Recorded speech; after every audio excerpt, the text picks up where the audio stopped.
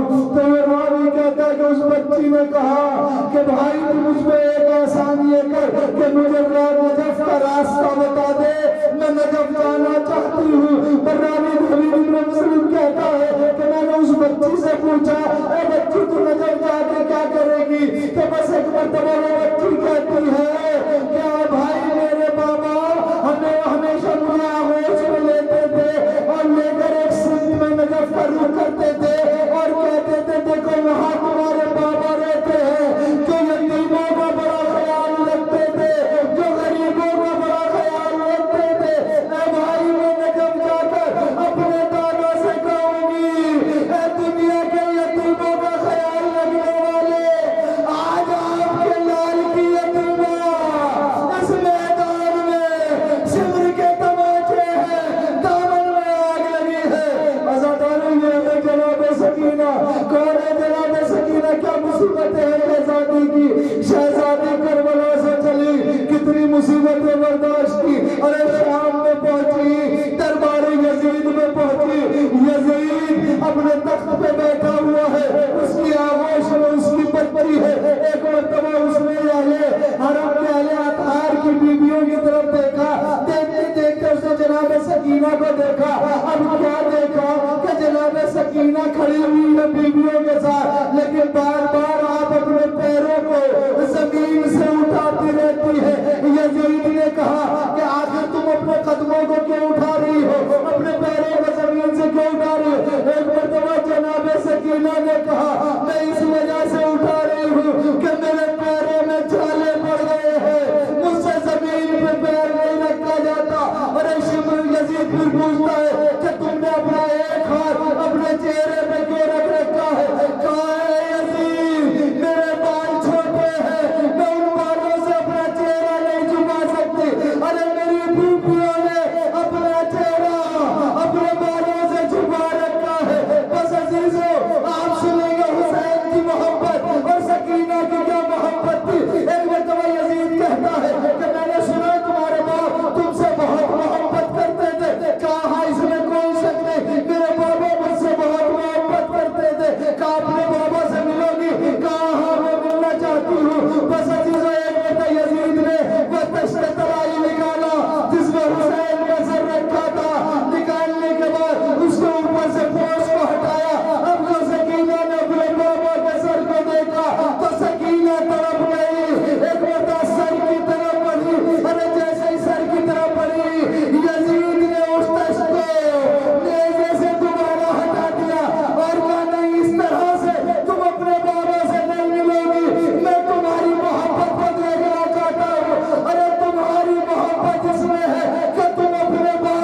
جس میں سر حسین کا اب تو سکینہ کے قریب لایا گیا، کپڑا ہٹا، سکینہ